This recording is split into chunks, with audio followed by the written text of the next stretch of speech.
नमस्कार दोस्तों। जलवायु विज्ञान में हम लोग एटमॉस्फेयर पे बात कर रहे थे और आपको थोड़ा सा मैंने वायुमंडल की संरचना पे बातें किए थे, क्षोभ मंडल के बारे में कुछ बातें किए थे और जितना हमने किया था वो ऐसे ही अभी बोर्ड पे पड़ा हुआ है। मैंने इसको मिटाया नहीं था क्योंकि मुझे किसी कारण बस इतना ही पढ़ा के बंद करना पड़ा। इसी क्लास को मैं कंटिन्यू कर रहा हूँ, तो ये क्लासेस 2 या 3 पार्ट में आपको मिलेंगे। ठीक है, संरचना है, चूँकि प्रश्न बनते हैं, महत्वपूर्ण क्लास है, इसलिए मैं इसमें ऐसा नहीं है कुछ चीज़ें छोड़ना नहीं चाहता हूँ, क्योंकि कॉन्सेप्ट है। जलवायु विज्ञान थोड़ा सा टाइम लेंगे, क्योंकि अगर जलवायु विज्ञान बढ़िया से आपको समझ में आ गया तो शायद ज्योग्राफी में कोई और सेक्शन पढ़ने में या समझने में दिक्कत नहीं होगी। बहुत ही महत्वपूर्ण सेक्शन है ये, क्योंकि पूरे भूगोल का कहीं ना कहीं जड़ जलवायु विज्ञान में आपको मिलेगा। चाहे हम पर्यावरण पढ़ाएंगे, चाहे आर्थिक भूगोल आपको पढ़ाया जाएगा, या फिर भूआकृतिक भूगोल पढ़ाया जाएगा, जो भी आप पढ़ेंगे उसकी जड़ें यहाँ जरूर मिलेंगी आपको। ठीक है, तो हमने क्षोभ मंडल पे बात किया था और आपसे ये चर्चा पहले की क्लासेज में हो गई है कि वायुमंडल क्या है, किसे कहते हैं। तो पृथ्वी के चारों तरफ हजारों किलोमीटर तक घेरा हुआ एक आवरण जो गैसों और धूलकण व जलवाष्प से मिलकर बना है, वायुमंडल कहलाता है। वो हजारों किलोमीटर का जो वायुमंडल है वो किस तरीके का, उनका अरेंजमेंट कैसा है, उसकी संरचना कैसी है, इसी को हम देख रहे थे यहाँ पे। इसमें हमने क्षोभ मंडल पे आपसे बात किया था कि क्षोभ मंडल क्या है, और इसमें कुछ ज़रूरी बातें आपसे हुई थी कि पृथ्वी से लगा हुआ जो वायुमंडल का हिस्सा है उसे क्षोभ मंडल कहते हैं। क्यों कहते हैं? क्योंकि क्षोभ या विक्षोभ या फिर मिश्रण, ये 3 नाम आपको हमने बताया था कि ट्रोपोस्फेयर को विक्षोभ मंडल या मिश्रण मंडल भी कहा जाता है। ये तीसरा दी बोर की देन है, ट्रोपोस्फेयर वर्ड। कभी कभी यूजीसी नेट में पूछ लेता है कि ट्रोपोस्फेयर शब्द की पहचान किसने की थी, तो नाम दे देगा आपको मिलाने के लिए, या फिर ऐसे भी पूछ सकता है।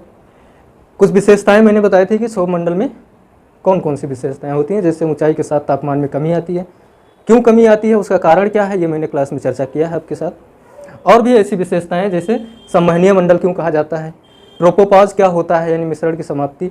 तो क्षोभ मंडल की जहाँ समाप्ति होती है और जहाँ समताप मंडल की शुरुआत होती है, इसके बीच का कुछ क्षेत्र होता है जहाँ क्षोभ मंडल और समताप मंडल दोनों की विशेषताएं पाई जाती हैं, उसे ट्रोपोपॉज कहा जाता है। ठीक है, या क्षोभ सीमा कह सकते हैं आप। इतनी बातें हो गई थी। अब हम बात करेंगे इसके ऊपर के वायुमंडल की, यानी समताप मंडल की। ठीक है, देखिए इसको मिटाया नहीं था इसलिए ना लग रहा है परमानेंट मार्कर से लिखा गया है। कोई बात नहीं, मिटने को तो बड़ी बड़ी हस्तियां मिट जाती हैं, ये तो मार्कर है। हाँ, तो हम बात कर लेते हैं समताप मंडल की। ये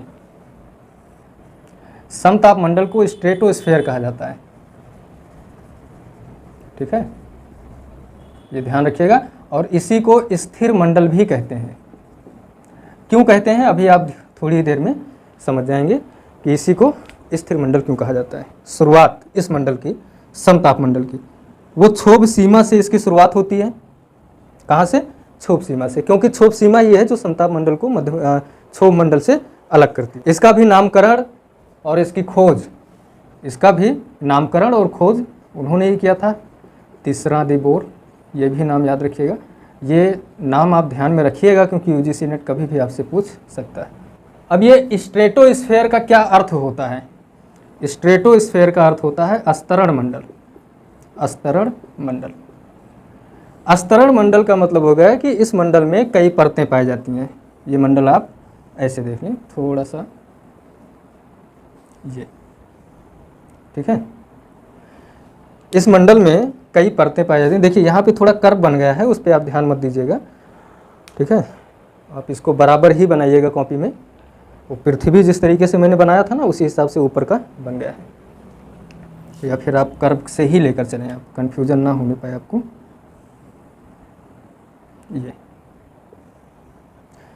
अस्तरण मंडल इसलिए कहा जाता है क्योंकि इस मंडल में कई स्तर पाए जाते हैं। खास तौर पे 2 स्तर जो आप देखेंगे, 2 लेयर पाया जाता है। एक तो समताप परत और एक ओजोन लेयर। ओजोन लेयर भी इस मंडल में है, तो इसीलिए इसका नाम पड़ा स्ट्रेटोस्फेयर या अस्तरण मंडल। समताप मंडल इसका नाम क्यों पड़ा? क्योंकि इस मंडल में जो तापमान है वो स्थिर रहता है, समान तापमान रहता है। यहाँ पे तापमान में वृद्धि नहीं होती है और ना ही कमी होती है। क्षोभ मंडल की क्या खास विशेषता थी कि तापमान में कमी आती थी ऊंचाई के साथ, लेकिन समताप मंडल में ऐसा कुछ नहीं होता है। कारण क्या है? क्योंकि तापमान, आप बताया आपको कि तापमान का जो स्रोत है, वायुमंडलीय तापमान का सोर्स जो है वो पृथ्वी है, ठीक है। तो आप जब सोर्स से दूर जाएंगे तो तापमान कुछ समय तक तो धीरे धीरे कम होता जाएगा, लेकिन उसके बाद में आपको टेम्परेचर में कोई चेंजिंग नज़र नहीं आएगी। ठीक वैसे जैसे जब आप ठंडी में हाथ सेंकते हैं हीटर जला के या आग जला के, तो कुछ दूरी तक तो जब आप पीछे हटते हैं तो तापमान महसूस होता है, लेकिन ऐसा लगता है कि थोड़ा थोड़ा कम हो रहा है। लेकिन जब आप ज़्यादा दूरी पे चले जाते हैं तो फिर उस टेम्परेचर का, उस आग का या हीटर का कोई प्रभाव नहीं पड़ता, और फिर एक निश्चित तापमान में आप रहते हैं, चाहे ठंडा हो या गर्म हो, एक निश्चित तापमान में आप पहुँच जाते हैं। तो वही हाल यहाँ भी है कि क्षोभ मंडल तक तो तापमान में कमी आती है, क्योंकि 18 किलोमीटर तक, लगभग आप औसतन 14 किलोमीटर तक आप जा रहे हैं। उसके बाद में फिर ये होता है कि अब धरातल से आप काफ़ी दूर जा चुके हैं, तो तापमान में स्थिरता आ जाती है। दूसरी घटना, पहली तो बात यह हुई, दूसरी बात यह कि जब आप समताप मंडल में पहुंचते हैं तो चूंकि मैंने पहली क्लास में आपको बताया था कि 18 किलोमीटर तक यानी क्षोभ मंडल तक ही सभी विक्षोभ होते हैं, सभी ज़्यादा जो पदार्थ होते हैं उनका कंसंट्रेशन सबसे ज़्यादा यही होता है जो कि ऊष्मा को धारण करते हैं। तो जब मैक्सिमम पदार्थ इधर ही हैं, ऊपर बहुत ज़्यादा पदार्थों की मात्रा नहीं है, कुछ गैसेज हैं, तो फिर तापमान भी ऑटोमेटिक स्थिर हो जाएगा कि नहीं। तो इसमें दो परत होती है। एक परत तो ऐसी है, मेन समताप मंडल ये है, नीचे वाली परत। इस परत में क्या होता है कि इसमें तापमान स्थिर रहता है, ठीक है, इसमें तापमान स्थिर रहता है। लेकिन जब इसके ऊपर जाने लगते हैं, अच्छा इस परत की ऊंचाई कितनी है, तो इस परत की ऊंचाई औसतन 30 किलोमीटर, ये आप ध्यान रखिएगा, कभी कभी परीक्षा में पूछ लेता है कि समताप मंडल की जो ऊंचाई है वो औसतन 30 किलोमीटर होती है। 2-4 किलोमीटर किताबों में आगे पीछे अगर लिखा रहता है तो परेशान होने की ज़रूरत नहीं है, ठीक है, एग्जैक्ट आंकड़ा नहीं दे रहे हैं। फिजिकल ज्योग्राफी में यही अच्छी चीज़ है कि आप लगभग लगा करके चीज़ों को लिख सकते हैं, 1-2-4 आंकड़ों में थोड़ा बहुत आगे पीछे एडजस्टेबल होता है, ज़्यादा दिक्कत नहीं आती है। तो इसकी ऊंचाई आप ध्यान में रखिएगा। एक खास बात और है कि इस मंडल में इसकी इस परत की जो मोटाई है, विषुवत रेखा पर इसकी मोटाई कम होती है, विषुवत रेखा पर मोटाई कम होती है। और ध्रुवीय क्षेत्रों में,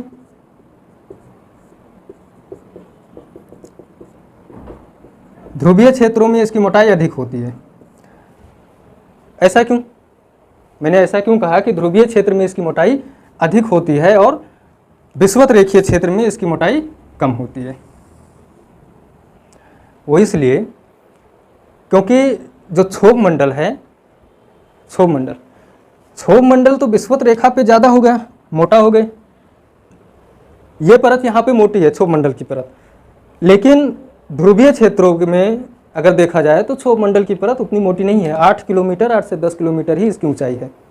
लेकिन जो समताप मंडल होगा, समताप मंडल, जब इसकी ऊंचाई यहाँ बढ़ गई है तो यहाँ कम हो जाएगी इसमें, क्योंकि समताप मंडल में कम हो जाएगी। कारण क्या है कि अब संवहन धारा नहीं बहना है, अब विषुवत रेखीय क्षेत्रों में सूर्य तप का कोई असर समताप मंडल में नहीं पड़ना है, वो क्षोभ मंडल तक ही सीमित था। ध्रुवीय क्षेत्रों में ऐसा क्यों होता था? क्योंकि वो ठंडा प्रदेश था, तो वहाँ पे वायु गर्म नहीं होती थी, ऊपर नहीं उठती थी, इसलिए क्षोभ मंडल कम था। लेकिन समताप मंडल का धरातल के तापमान से कोई लेना देना नहीं है, अब वो दूसरी लेयर है, तो वहाँ पे तापमान का कोई असर नहीं पड़ता। तो इसके निर्धारण के लिए, क्षोभ मंडल के निर्धारण के लिए तो आप धूलकण, जलवाष्प और विक्षोभों को लेते हैं कि जहाँ तक ये मिलते हैं वहाँ तक क्षोभ मंडल पाया जाएगा। लेकिन समताप मंडल का निर्धारण हम कैसे करते हैं? तापमान की स्थिरता के आधार पे, ठीक है। तो यहाँ इसकी परत तो ऊपर इसके देखा जाए तो यहाँ से तो ये बराबर ही होगा, चाहे वो विषुवत रेखा हो चाहे ध्रुवीय क्षेत्र हो।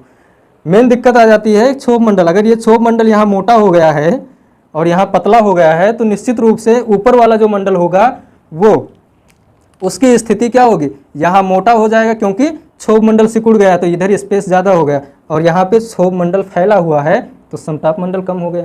लेकिन अब इसके ऊपर वाली जितनी लेयर्स होंगी उन सब की ऊंचाई एक समान होगी, ध्रुवीय क्षेत्रों में भी और विषुवत रेखा क्षेत्र में भी, ठीक है। ये बात समझ में आ गई? अगर आपसे कभी इंटरव्यू में या मेंस में या प्रीलिम्स में सवाल ये पूछे कि समताप मंडल की मोटाई, उस परत की मोटाई विषुवत रेखीय क्षेत्रों में कम होती है जबकि ध्रुवीय क्षेत्रों के वायुमंडल में अधिक होती है, इसका कारण स्पष्ट कीजिए, तो आराम से आप कारण इसका स्पष्ट कर सकते हैं, ठीक है। अच्छा, पिछली क्लास में मैंने एक लास्ट में क्वेश्चन छोड़ा था आपके लिए। वो क्वेश्चन ये था कि जो क्षोभ सीमा है, ये इस क्षोभ सीमा की का जो तापमान है वो भूमध्य रेखा पर कम होता है, जबकि भूमध्य रेखा पर सूर्यातप अधिक प्राप्त हो रहा है, और ध्रुवीय क्षेत्रों में तापमान इसकी अपेक्षा अधिक होता है क्षोभ सीमा का। इसका कारण क्या है? तो कमेंट में आपको जवाब देना है, लेकिन मैं यहाँ पे इस क्लास में उसे बता दे रहा हूँ आपको कि यहाँ पर ऊंचाई कितना है, 18 किलोमीटर। सिंपल सा मैथ्स है, आप समझ जाएंगे तुरंत। क्षोभ सीमा की ऊंचाई ध्रुवीय क्षेत्रों में कितनी है? 18 किलोमीटर, ठीक है, यहाँ पे विषुवत रेखीय क्षेत्र में। और क्षोभ सीमा की ऊंचाई ध्रुवीय क्षेत्रों में कितना है? 8 से 10 किलोमीटर। एक रूल्स है कि क्षोभ मंडल में तापमान में गिरावट आती है, किस हिसाब से? 6.5 डिग्री पर किलोमीटर। तो अगर 6.5 डिग्री सेल्सियस पर किलोमीटर के हिसाब से गिरावट आ रही है वायुमंडल में, तो फिर 18 किलोमीटर ऊपर जाने पर आप इसी हिसाब से तापमान कम कर दीजिए। 18 छक्का 108, मानकर चलिए लगभग -120 डिग्री सेंटीग्रेड तापमान कहाँ होगा? भूमध्य रेखा पर। क्यों? क्योंकि अगर ऊंचाई 18 किलोमीटर है और 1 किलोमीटर पे 6.5 डिग्री तापमान गिर रहा है, तो इस हिसाब से तो औसतन लगभग 120 डिग्री तापमान नीचे जाएगा। लेकिन ध्रुवीय क्षेत्रों में अगर 10 किलोमीटर हम मान लें ऊंचाई, तो फिर माइनस कीजिए तापमान को, 1 किलोमीटर पे 6.5 डिग्री सेल्सियस आप घटा दीजिए। तो इस हिसाब से 10 किलोमीटर का देखा जाए तो -65 डिग्री सेंटीग्रेड तापमान, ठीक। तो माइनस में किसका ज़्यादा गया तापमान? ध्रुवीय क्षेत्रों का या फिर इसका गया? निश्चित रूप से भूमध्य रेखा का तापमान माइनस में गया। अभी देखिए -120 डिग्री सेंटीग्रेड कहीं किताब में लिखा हुआ नहीं है, वहाँ पे आपको -80, 85, 90 डिग्री तापमान मिलेगा। क्यों? क्योंकि भाई धरातल का तापमान कुछ प्लस में होगा कि ना होगा। इस क्षेत्र में धरातल का तापमान कितना होगा? सतह का तापमान मानकर चलिए 30 डिग्री सेंटीग्रेड। तो अगर 30 से 35 डिग्री सेल्सियस तापमान यहाँ धरातल पे है प्लस में, तो इसी में माइनस कर दीजिए उसको, 35 डिग्री सेल्सियस को। तो 120 में से 35 डिग्री सेल्सियस अगर आप माइनस कर देंगे तो कितना बचेगा? -85 डिग्री सेल्सियस। और उसी हिसाब से -65 डिग्री तापमान में से 0 डिग्री आप तापमान माइनस कीजिए। क्यों? क्योंकि ध्रुवीय क्षेत्रों में तापमान होता ही कहाँ धरातल पे? 0 डिग्री तापमान या 2 डिग्री या 3 डिग्री या 1 डिग्री तक, माइनस में कभी कभी रहता है।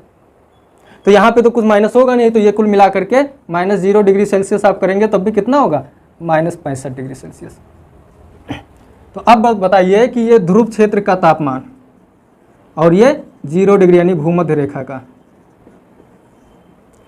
किसका तापमान ज़्यादा है? निश्चित रूप से -65 डिग्री अधिक होगा कि -85 डिग्री अधिक होगा? -65 डिग्री अधिक होगा, क्योंकि ये कुछ ज़्यादा ही माइनस में चला गया है। कौन? भूमध्य रेखा पर। तो यदि आपसे कभी कोई डिस्कशन में या कहीं भी इंटरव्यू में ये सवाल आपसे पूछा जाए कि भूमध्य रेखीय वायुमंडल में क्षोभ सीमा का तापमान अधिक होता है या कम होता है, और ध्रुवीय क्षेत्र के वायुमंडल का तापमान अधिक या कम होता है, क्यों होता है, तो आप कारण स्पष्ट कर लीजिएगा, ठीक है। तो ये तो बात थी क्षोभ सीमा का तापमान। देखिए सामान्यतः स्टूडेंट कहाँ कंफ्यूज होते हैं, वो तुरंत धरातल का तापमान बताने लगते हैं। धरातल का तापमान निश्चित रूप से भूमध्य रेखा पे अधिक होगा, ध्रुवीय क्षेत्रों में कम होगा, लेकिन आपसे क्षोभ सीमा का तापमान पूछा गया है जो कि ऊपर जाने पे माइनस होगा, 6.5 डिग्री सेल्सियस तापमान नीचे गिरेगा 1 किलोमीटर पे। तो जहाँ पे जितनी ऊंचाई पे आप जाएंगे तो उस हिसाब से तापमान में गिरावट आएगी, ठीक है। अब बात कर लेते हैं ये तो आपको समझ में आ गया। समताप मंडल पे लौट कर आते हैं। फिर समताप मंडल में ये समझ में आ गया ना कि समताप मंडल की मोटाई ध्रुवीय क्षेत्र में क्यों अधिक होती है? क्योंकि क्षोभ मंडल की मोटाई ध्रुवीय क्षेत्र में कम होती है, ठीक है। समताप मंडल की मोटाई विषुवत रेखीय क्षेत्र में कम होगी, क्यों? क्योंकि क्षोभ मंडल की मोटाई विषुवत रेखीय क्षेत्र में अधिक होती है। क्यों अधिक होती है, स्पष्ट हो चुका है पहले। अब अगर इस मंडल में धूल कण की मात्रा नहीं पहुंच रही है, जलवाष्प की मात्रा नहीं पहुंच रही है, तो फिर विक्षोभ नहीं होंगे यहाँ पे, ये शांत मंडल होगा, क्योंकि समस्त विक्षोभों का कारण ये धूल कण जलवाष्प ही है। और जब यहाँ तक ये पहुँचे ही नहीं तो फिर विक्षोभों से मुक्त ये मंडल होगा, कोई डिस्टर्बेंस नहीं होगा वायुमंडल में, कोई बादल नहीं बनेगा, कोई वर्षा नहीं होगी यहाँ से, तो ये स्थिर होगा, शांत होगा। इसीलिए इस मंडल को क्या कहते हैं? स्थिर मंडल कहते हैं। देखिए मैं यहाँ पे बहुत कम चीज़ें ही लिख पाता हूँ, पूरी बातें लिख नहीं पाता हूँ। तो आप लोग थोड़ा ध्यान से सुनिएगा मुझे। अगर आपको लगता है नोट्स बनाना है तो वीडियो पॉज करके जो मैं बोलूँ स्टेटमेंट उसको आप कॉपी कर लीजिए, क्योंकि यहाँ पे मुझे बहुत ज़्यादा स्पेस भी नहीं है और मैं बहुत ज़्यादा लिखूँगा अगर, तो फिर वही बात हो जाएगी ना कि आपको सीधा नोट्स ही बता दें, वहीं से आप कॉपी कर लीजिए। तो मुझे सुनने का प्रयास कीजिएगा, समझने का कि क्या कारण बताया जा रहा है चीज़ों में। बहुत जटिल चीज़ें नहीं है यदि आप समझते जाएँ तो। यदि आपका ध्यान कहीं और होगा और बस आप लेक्चर सुन रहे हैं तो शायद कई बार सुनेंगे, पढ़ लेना पड़ेगा ये, क्योंकि ये जलवायु विज्ञान है। ठीक है, विज्ञानों में सबसे जटिल विज्ञान भी है और सबसे सरल भी। एक बार समझ में आ गया ना तो ज्योग्राफी आपके लिए बहुत छोटी सी चीज़ लगेगी। बस कुछ ही कॉन्सेप्ट हैं जो समझने की ज़रूरत है, बाकी भूगोल में बहुत कुछ समझने वाली चीज़ है नहीं। अब मैंने आपसे बात किया कि तापमान स्थिर होता है यहाँ पे आधे में, लेकिन इस समताप मंडल के दरअसल समताप परत, ये समताप मंडल जो है ये समताप परत के नाम से भी आपको किताबों में मिलेगी। यहाँ पे थोड़ा सा दिक्कत आपको हो सकता है किताबें पढ़ने के दौरान। कोई कोई किताबें इसको पूरे को समताप मंडल लिखी हैं, कोई किताबें इस पूरे मंडल को स्थिर मंडल लिख करके इसको दो परतों में बांट दी हैं, समताप परत और ओजोन परत। ठीक है, तो आप इस चीज़ को लेकर परेशान मत होइएगा। एग्जाम में जो आपके शब्द मिलेगा इस पूरे परत को समताप मंडल के नाम से ही मिलेगा, ये आप ध्यान रखिएगा। जबकि इसका सही में नाम तो स्थिर मंडल ही होना चाहिए, क्योंकि यहाँ कोई डिस्टर्बेंस नहीं है, वो है भी, लेकिन आप वही ध्यान में रखिए जो परीक्षा में पूछा जाता है और जो सही होगा। तो इस समताप मंडल में नीचे की जो परत है वहाँ तो तापमान स्थिर रहता है, कोई दिक्कत नहीं है, लेकिन इसके ऊपरी वायुमंडल में ओजोन पाया जाता है। ओजोन की ठीक ठाक सघनता पाई जाती है, यहाँ पे ओजोन की बढ़िया मात्रा पाई जाती है ऊपरी मंडल में। कहाँ पे? समताप मंडल के ऊपरी हिस्सों में ओजोन परत पाई जाती है, और ये ओजोन परत सूर्य से आने वाले अल्ट्रावायलेट रेज को क्या करती है, उनके साथ रासायनिक अभिक्रिया करती हैं और उस किरणों को उष्मा में बदल देती हैं। पर्यावरण में आपको इनका पूरा केमिकल रिएक्शन अच्छे से बताएंगे, लेकिन अभी आप समझिए कि जो पराबैंगनी किरणें हैं उन पराबैंगनी किरणों को ये रासायनिक अभिक्रिया के माध्यम से उनकी वो ऊर्जा होती है, उनके अंदर जो शक्ति है उसको उष्मा में परिवर्तित कर देती हैं, और वो उष्मा इसी वायुमंडल में फैल जाता है और यहाँ का तापमान बढ़ा देता है। तो समताप मंडल की क्या विशेषता है? इसके ऊपरी हिस्से में ओजोन की उपस्थिति है। क्या है? ओजोन की उपस्थिति, जिसकी वजह से क्या होता है, यूवी रेज से क्या करती हैं, रिएक्शन करते हैं ओजोन और उष्मा जनरेट होती है, और ये उष्मा वायुमंडल के तापमान को बढ़ा देती है। ठीक है, वायुमंडलीय तापमान में वृद्धि कर देती है, यानी इंक्रीज हो जाता है तापमान। तो इस मंडल की ये दो विशेषताएं हैं। निचले मंडल में तापमान स्थिर रहता है, कोई चेंजिंग नहीं आती है। लंबी दूरी के वायुयान इसी मंडल में, ये क्वेश्चन कई बार पूछा है कि लंबी दूरी के वायुयान किस मंडल में या किस परत में सफ़र करते हैं या गमन करते हैं, तो ध्यान रहे कि वो समताप मंडल के निचले हिस्से में रहते हैं या फिर स्थिर मंडल के समताप वाली परत में वो आगे बढ़ते हैं, क्योंकि यहाँ पे तापमान भी स्थिर है, कोई डिस्टर्बेंस भी नहीं है, कोई बादल भी नहीं है, कोई वर्षा नहीं है। तो यहाँ पे लंबी दूरी के वायुयान इसी मंडल में गमन करते हैं। ऊपरी मंडल में ओजोन की उपस्थिति के कारण तापमान बहुत तेज़ी से बढ़ता है, ये भी ध्यान रखिएगा। एक लास्ट में एक चित्र में हम इसको और अच्छे से बता देंगे जिसमें तापमान भी दिखा देंगे। यहाँ पे यूवी रेज के साथ ये केमिकल रिएक्शन यानी रासायनिक अभिक्रिया करती हैं ओजोन, इसलिए इसका एक नाम और है। कभी एग्जाम में पूछ ले अगर आपसे कि रसायन मंडल किसे कहते हैं, रसायन मंडल। और कई बार प्रश्न पूछा गया स्टेट पीसीएस में भी और भी एग्जाम्स में ये प्रश्न आया हुआ है, यूजीसी में भी, कि वायुमंडल के किस हिस्से को रसायन मंडल कहा जाता है और नीचे ओजोन परत दिया होता है। तो आप ध्यान रहे कि ओजोन परत वाले या समताप मंडल को रसायन मंडल भी कहते हैं। आप तुरंत सही मारिएगा। क्यों रसायन मंडल कहते हैं? क्योंकि रासायनिक अभिक्रिया यहीं पे होती है। ठीक है, तो ये कुछ विशेषताएं समताप मंडल की थी जो आपने देखा। इसके बाद में हम फिर आते हैं मध्यमंडल में, इसे मेसोस्फेयर कहते हैं। क्या? मेसोस्फेयर। इसकी जो ऊंचाई है, अच्छा हाँ एक बात और आपको बता दें कि इस परत के जस्ट ऊपर भी आपको एक मिलेगा क्या, स्ट्रेटोपॉज। ठीक है, यहाँ पर लगभग 2.5 से 3 किलोमीटर की मोटाई वायुमंडल की होती है। ये संक्रमण पेटी है जहाँ से दूसरे मंडल की शुरुआत होती है।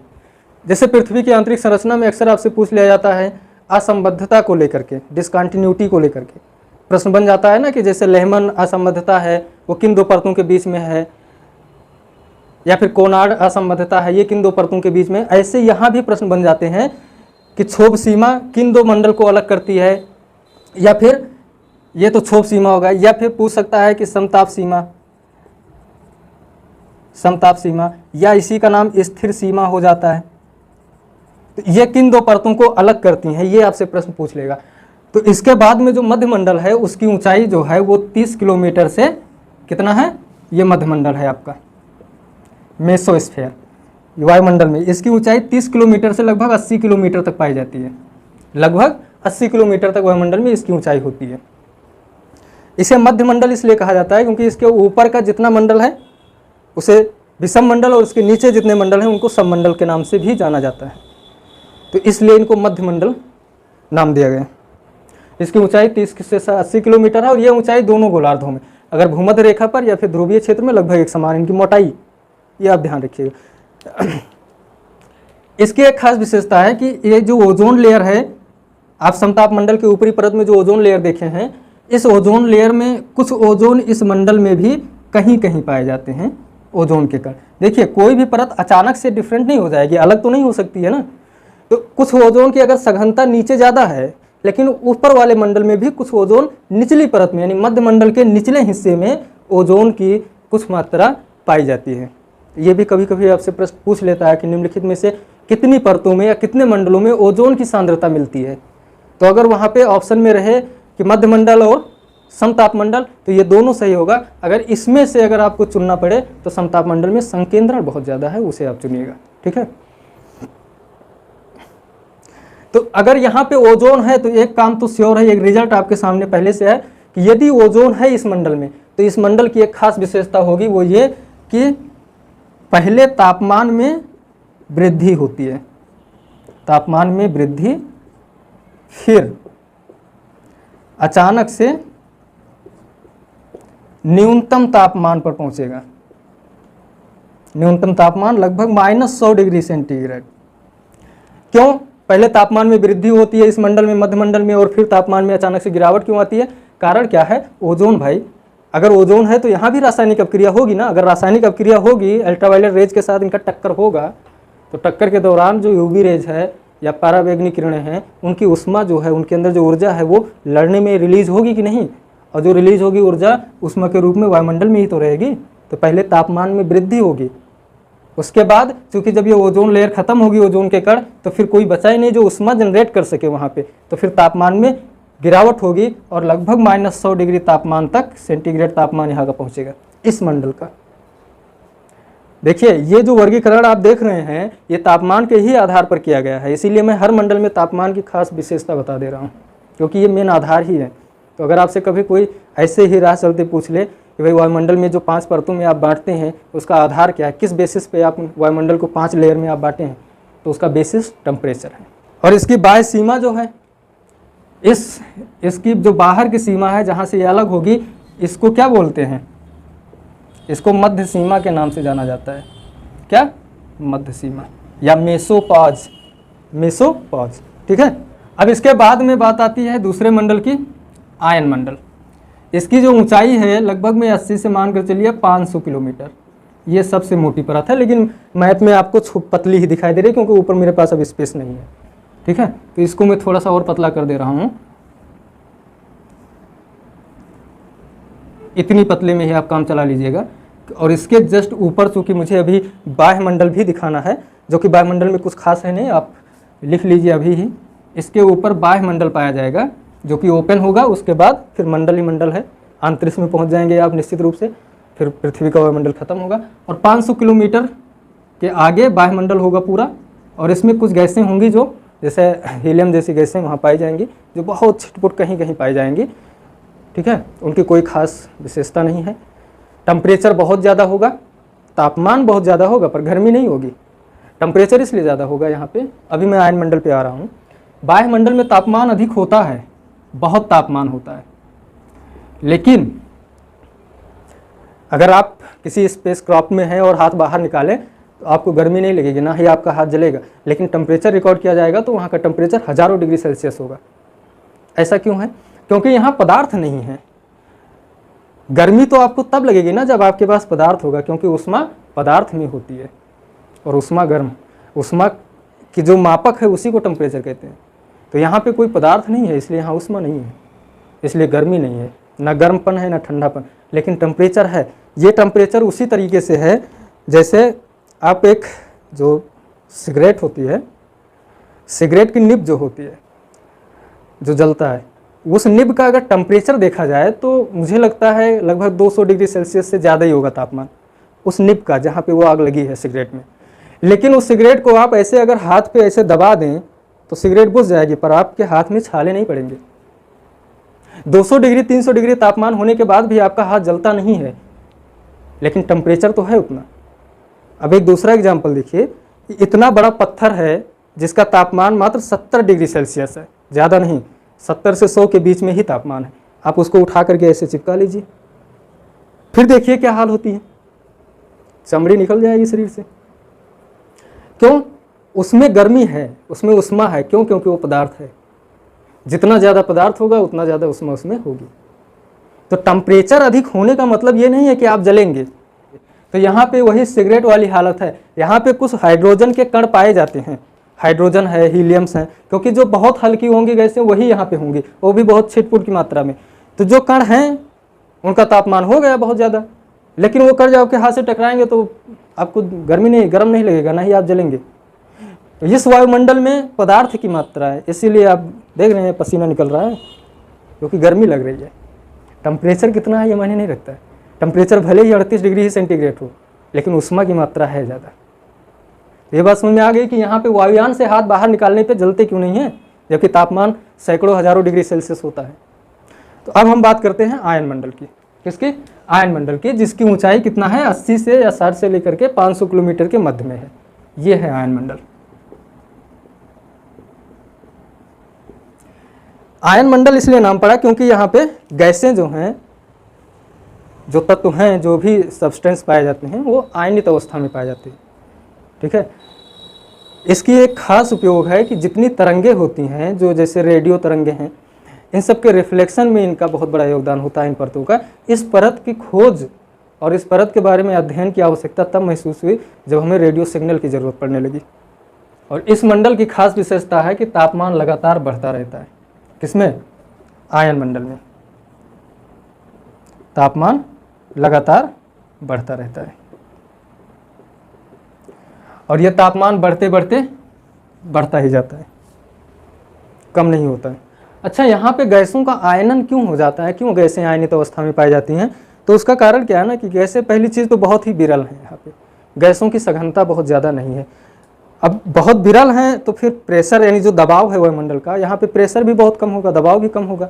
फिर जो पैराबैंगनी किरणें होती हैं, जो पैराबैंगनी फोटॉन्स होते हैं, उनका लगातार बमबारी होती रहती है, लगातार उन किरणों पे प्रहार करते रहते हैं। किन पे? जो यहाँ पे तत्व पाए जाते हैं उन्हीं पे, उन कणों पे। वैसे वो तो विरल अवस्था में है, उन पे दबाव भी नहीं है बहुत ज़्यादा, और ऊपर से क्या, पैराबैंगनी जो फोटॉन्स हैं उनका बमबारी भी होता रहता है, उन पे लगातार प्रहार होता रहता है। तो लगातार अगर प्रहार हो, तो वैसे भी आप किसी पदार्थ को उठाइए और उस पर लगातार प्रहार करते रहिए, तो आप उसको देखेंगे ना कि उसमें कुछ आयनित रूप में कुछ चेंजिंग आ रही है, टेम्परेचर इंक्रीज करने लगता है। आप कोई भी दो पत्थर आपस में रगड़ दीजिए, छोड़िए पत्थर जाने दीजिए, कौन ढूंढेगा, लेकिन आप जरा हाथ भी अपना ऐसे रगड़ दीजिए, आपके हाथ का तापमान बढ़ जाएगा।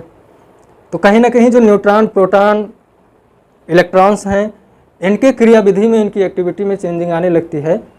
ठीक है, आयनों का आयनन शुरू हो जाता है, और परिणाम ये होता है कि ये इनमें भी क्या होती है, क्रियाशीलता बढ़ जाती है। आयनन का जो मुख्य प्रभाव देखने को मिलता है वो यही कि तत्वों के जो अणु हैं, जो परमाणु हैं, उनमें क्या हो, गतिशीलता बढ़ जाती है, वही आयनन होता है। आयनन का अंतिम परिणाम यही होता है। आयन मंडल को 3-4 परतों में डिवाइड किया जाता है।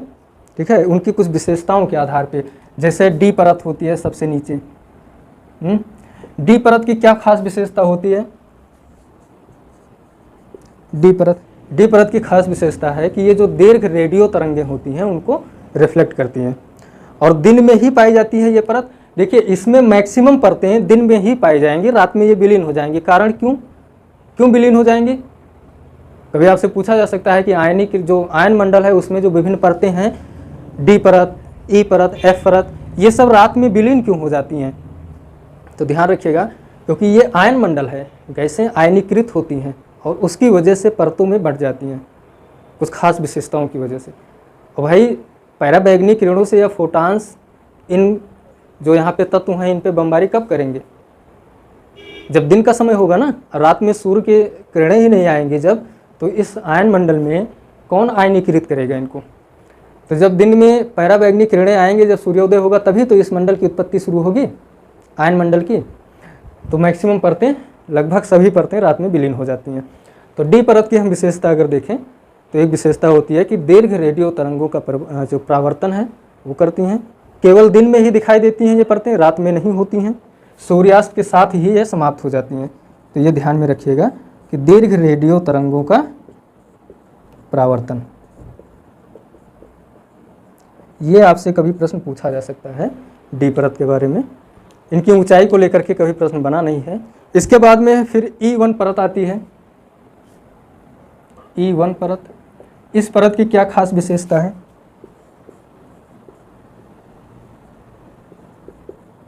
देखिए डी परत क्या कर रही है, डी परत जो है वो दीर्घ रेडियो तरंग का परावर्तन कर रही है, और ये मध्य, बाकी सब वही है भाई। तरंगें लघु तरंग दैर्घ्य होती हैं, मध्यम होती हैं, दीर्घ तरंगें होती हैं।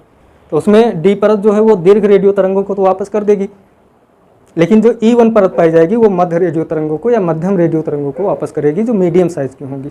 ये भी रात्रि में विलीन हो जाएंगी, दिन में ही उपस्थित होंगी। उत्पत्ति का कारण क्या है? इस तरंग, इस जो परत है E1 परत है, इसकी उत्पत्ति का कारण ये है कि जो यहाँ पे ऑक्सीजन के और हाइड्रोजन के कण पाए जाते हैं, तत्व मिलते हैं, उस पर जब पराबैंगनी फोटॉन्स की बमबारी होती है तब ये आयनीकृत हो जाते हैं। तो तब ये E1 नाम का एक परत बनाते हैं। ये नामकरण वैज्ञानिकों ने दिया है, ठीक है। तो ध्यान रहे कि ऑक्सीजन और नाइट्रोजन के परमाणुओं पर क्या होता है? अल्ट्रावायलेट फोटॉन्स की बमबारी से इस परत की उत्पत्ति होती है। इसके बाद में E2 परत है।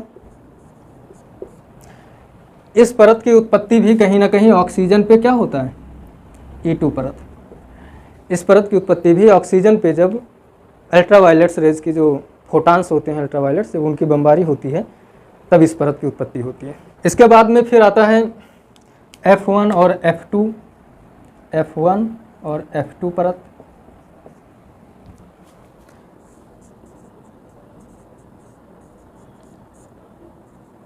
ये भी कहीं ना कहीं मध्यम और लघु रेडियो तरंगों का परावर्तन करती हैं, और दिन में ये रहती हैं, रात में विलीन हो जाती हैं। इन दोनों परतों को मिला करके एक बार प्रश्न पूछा गया था कि अपलेटन लेयर क्या है? अपलेटन, तो इन दोनों परतों को अपलेटन लेयर भी कहते हैं, अपलेटन परत, ठीक है। ये चीज़ है, ये शब्द आप ध्यान रखिएगा। यूजीसी नेट ने पूछा है कि अपलेटन परत क्या है, तो वायुमंडल की F1 और F2 परत दोनों को मिला दिया जाए तो अपलेटन परत होती है, ठीक है।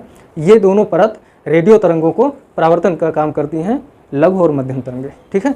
इसके बाद में एक लास्ट लेयर है इसकी जी परत, जी परत, और उसके बाद फिर वायुमंडल आ जाता है।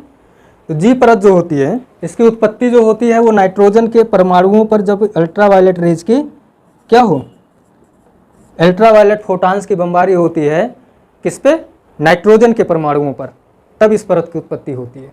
तो इस परत से भी वही तरंगें परावर्तित होती हैं जो बाकी परतों से, E1 या F1 F2 परत से जो रेडियो तरंगें परावर्तित होती हैं, इनसे भी परावर्तन होता है उन्हीं तरंगों का जो बच जाती हूँ, ठीक है। कुछ तरंगें जो बच के ऊपर चली गई उनको वो निपटा देंगे। तो कुल मिलाकर के जो आयन मंडल है, इसकी महत्वपूर्ण भूमिका किसमें है?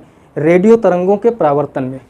तो अगर आपसे कभी ये प्रश्न पूछा जाए कि रेडियो तरंगों का या रेडियो सिग्नल्स के संबंध किस परत से है वायुमंडल के, ये प्रश्न यूजीसी नेट में बना हुआ है, और उसने पूछा था कि रेडियो तरंगों का संबंध वायुमंडल के किस भाग से है, तो आयन मंडल से है। रेडियो तरंगों का रिफ्लेक्शन वहीं से होता है, परावर्तन, ठीक है। अगर ये परत ना होती तो शायद हमें रेडियो तरंगों का जो आज हम उपयोग कर पा रहे हैं ऐसा ना हो पाता, ठीक। तो ये तो बात थी किसकी? वायुमंडल की। जो वायुमंडल दिखता कैसा है हमारा, तो मैंने तो बहुत ही इसको जटिल अवस्था में ला के खड़ा कर दिया है, लेकिन आप लेक्चर को सुनिएगा और थोड़ा सा वीडियो पॉज करके एक अच्छा सा नोट्स आप बना लीजिएगा। तापमान को लेकर के हम, अच्छा एक बात और जान लीजिए कि वायुमंडल में हीलियम की प्रधानता होती है, सबसे हल्की गैस। तो सबसे हल्की है तो सबसे ऊपर पाई जाएगी, है कि नहीं? जो भारी होगा वो नीचे होगा, जो हल्की होगी वही ऊपर जा सकती है। वैसे भी जो वजनदार होते हैं, भारी होते हैं, वो सतह को पकड़ के रहते हैं, ज़मीन के साथ जुड़े होते हैं। तो ये तो वायुमंडलीय संरचना थी जो 5 परतों में हमने अलग अलग परतों की कुछ खास विशेषताओं को देखा। तापमान के आधार पे इनको डिवाइड किया गया था। तो एक जो आप चित्र बनाइएगा, तो मैं बता दे रहा हूँ आप क्या कीजिएगा, थोड़ा सा उसको ध्यान में रखिएगा। जैसे इसी को हम आगे बढ़ा लेते हैं, ठीक है। अब अगर ये आप सारे मंडल मान लीजिए, तो यहाँ से तापमान को लेकर चलिए, ठीक है। यहाँ से क्षोभ मंडल में तापमान गिरता है, ठीक। फिर समतापमंडल में तापमान स्थिर रहता है थोड़ी दूर तक, और फिर तापमान में क्या होता है, वृद्धि होती है। और मध्य मंडल में थोड़ी दूर तक तापमान बढ़ता है, और उसके बाद में तापमान 0 मतलब -100 डिग्री तक आता है, ठीक है। और फिर तापमान बढ़ना शुरू करता है और बाह्य मंडल तक लगातार बढ़ता है। तो ये चित्र में आप इन्वॉल्व कर लीजिएगा कहीं पे कि तापमान, अब यहाँ पे मान लीजिए सतह का तापमान क्या है, 30 डिग्री सेल्सियस मान कर चलिए अगर आप, तो 30 डिग्री सेल्सियस से तापमान गिरते गिरते कहाँ कितना पहुँचा, -85 पहुँचा। मैंने आपको थोड़ी देर पहले बताया था। फिर तापमान स्थिर था, मैंने बताया समतापमंडल में पहले तापमान स्थिर रहता है, फिर ओजोन की वजह से तापमान में इंक्रीज होता है, तापमान में वृद्धि आती है। तो यहाँ पे आप, ये प्लस का है और ये माइनस का निशान है, ठीक है। ये प्लस है और फिर यहाँ माइनस होता है और फिर प्लस लगातार होता जाता है।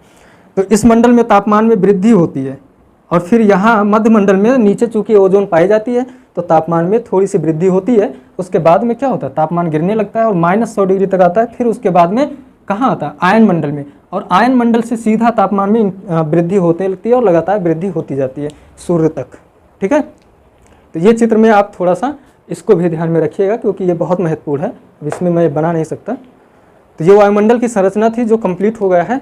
अगली क्लास में हम तापमान पे ही बात करेंगे।